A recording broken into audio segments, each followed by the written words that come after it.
Hello, fifth graders. I am going to be reading a book to you called The Year of the Dog by Grace Lin. You're going to be working on this book in your classes with your teachers, but I said that I would go ahead and do the reading part of it. I am excited to read this book. I've heard it's really good. I think you're going to enjoy it. So I'm going to read a chapter at a time, and your teachers will assign the chapters that they want you to listen to. On the back is a little blurb about the book, and I want to just give you an idea what this is about.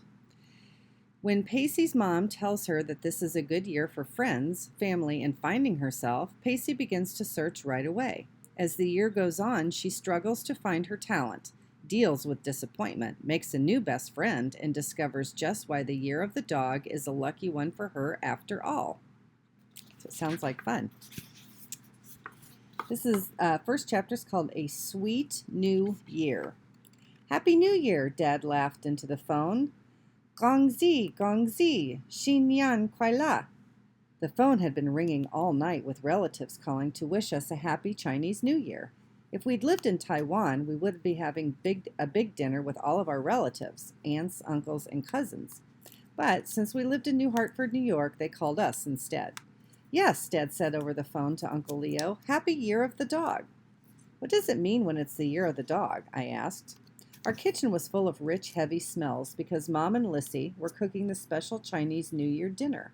I was teaching Kiki how to draw a dog for our decorations.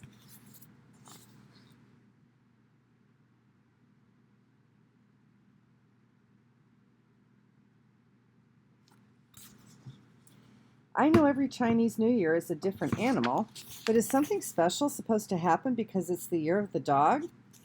And she puts illustrations on how to draw a dog.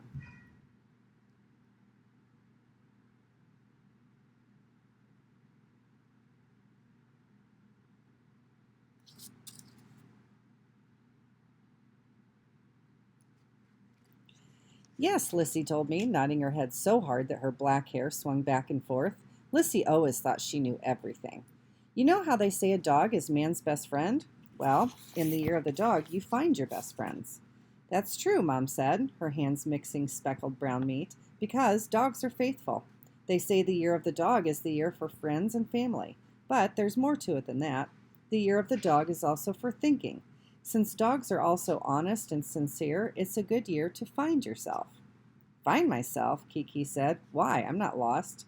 We all laughed, and Mom tried to explain. No, she said. Finding yourself means deciding what your values are, what you want to do, that kind of thing. Like deciding what you want to be when you grow up? I asked. Yeah, Mom nodded her head. Well, Lissy said, I've decided I'm definitely not going to be a chef because I'm tired of cooking. We still have to make the shrimp, the pork, and the vegetables. We're never going to eat. We will, Mom said, and she looked at the clock. Pacey, stop drawing and go fill the New Year tray. I went to the cabinet and took out the New Year tray. We had polished it so much that I could see myself shining in the red and black wood. I also took out a bag of the special Chinese New Year candy. It's very important that the New Year tray is filled with candy. If it's full of sweet things, it means your year will be full of sweet things. Kiki hung up our drawings and then came over to help me, though she didn't really help much. All she did was eat the candy. She loved New Year's candy. I don't know why. It isn't real candy like chocolate or lollipops. New Year's candy is stiff taffy melon candy, the color of the moon. Kiki kept eating the candy, so I couldn't fill the whole tray. I looked in the cupboard for more, but there wasn't any more. But there were rainbow-colored M&Ms. I loved M&Ms. That's real candy. So I filled the rest of the tray with that. When Lissy saw the tray, her mouth made a big O. You can't fill the tray with M&Ms, she told me. It's a Chinese tray. Only Chinese candy is supposed to go in it. But there's not enough Chinese candy to fill it, I told her. We both looked at the tray. We couldn't decide if it was better to have the tray be half empty with only Chinese candy or full with Chinese and American candy. Mom was frying food, so we took the tray to Dad. He scooped up a big handful of Chinese candy and M&Ms and ate it. This way is good, he said. We should have both Chinese and American candy for the new year. It's just like us, Chinese American. I think it's going to be a very sweet year. And here's a picture of their house.